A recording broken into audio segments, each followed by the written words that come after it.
हरे कृष्णा। तो आज हम चर्चा करेंगे एक प्रश्न के ऊपर। वो ये है कि अगर कोई मुझे कष्ट पहुंचाए, किसने मेरे दिल को बहुत दुखाया है, ऐसे व्यक्ति को मैं भला कैसे डील करूं? How to deal with the person who has hurt me deeply. उसके शब्दों ने, उसके कार्यकलापों ने, उसने मेरा नाम ख़राब किया, मेरे को लेकर चुगली की, किसी को मेरे बारे में बुरा बोला, और इस तरह से this person has deeply hurt me. मैं इस व्यक्ति को के साथ कैसे डील करूं? ऐसी परिस्थिति के साथ कैसे डील करूं मैं भला? तो इसमें पहली बात समझने की ये है कि जो कुछ भी हमारे जीवन में आता है, चाहे सुख हो या दुख हो, चाहे यश हो या अपयश हो, ये हमारे कर्मों के फल हैं। ये जो व्यक्ति हमारे जीवन में आया, जिसकी वजह से आज मुझको ये दुख भोगना पड़ रहा है, तो ये व्यक्ति तुक्के से मेरे जीवन में नहीं आया, ये मेरे कर्म फलों के कारण मेरे जीवन में आया है, और आज ये जो दुख मुझे मिल रहा है, ये मेरे कर्मों का फल है। दूसरी बात हमको ये समझनी चाहिए कि अक्सर हम दुखी इसलिए भी होते हैं क्योंकि हम रॉन्ग एक्सपेक्टेशंस सेट कर लेते हैं।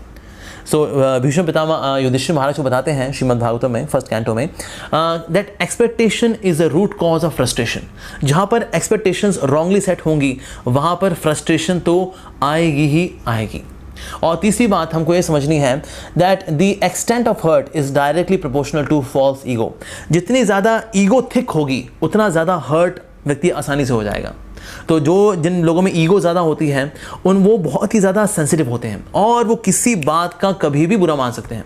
और जो साधु संत होते हैं, क्योंकि उनमें फॉल्स ईगो नहीं होती, इसीलिए उनको किसी चीज़ का बुरा लगता नहीं। कोई उन पे आके थूक दे, कोई उनको गाली दे दे, कोई कुछ बोल दे, लेकिन उनको इसलिए फ़र्क नहीं पड़ता because they have very diluted ego or have no false ego at all. So इसीलिए जितनी ज़्यादा हम किसी चीज़ से हर्ट हो जाते हैं, हाँ, तो ये मुझे बताता है मेरा खुद का नेचर कि वास्तव में मैं बहुत सेंसिटिव हूँ। किसी ने बस मेरे से हल्का सा मजाक किया और मैं इतना बुरा मान गया। That means I have so much of ego, I have so much of false ego, that's why I am feeling hurt. तो जब कभी हम हर्ट हों तो ये समझना चाहिए कि मेरी ईगो बहुत थिक है, तो इस फॉल्स ईगो को डाइल्यूट करना बड़ा ज़रूरी है by chanting Hare Krishna nicely and by praying to Krishna, O Krishna let me humbly serve you by getting rid of this false ego. तो जितनी ज़्यादा फॉल्स ईगो से हम फ्री होते जाएंगे, उतना हमारा हर्ट होने की टेंडेंसी कम होती चली जाएगी। लोग चाहे कुछ भी करेंगे, नो प्रॉब्लम एट ऑल।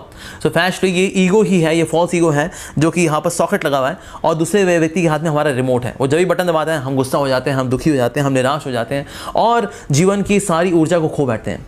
तो इस प्रकार से हम इसको डील कर सकते हैं that factually making ourselves spiritually strong, knowing that actually ये मेरी ही कमजोरी है कि मैं छोटी छोटी बात पे गुस्सा हो जाता हूँ, मैं रॉन्ग एक्सपेक्टेशन सेट करता हूँ, इसीलिए भी दुखी होता हूँ, and ultimately it is my own Karma. कहीं ना कहीं मैंने भी किसी को दुख पहुँचाया था, इसी वजह से आज ये व्यक्ति है जो मेरे जीवन में आया है और इसकी वजह से मुझे दुख पहुँच रहा है। So somewhere for every action there is equal and opposite reaction, so I should not feel bad about it. Hare Krishna.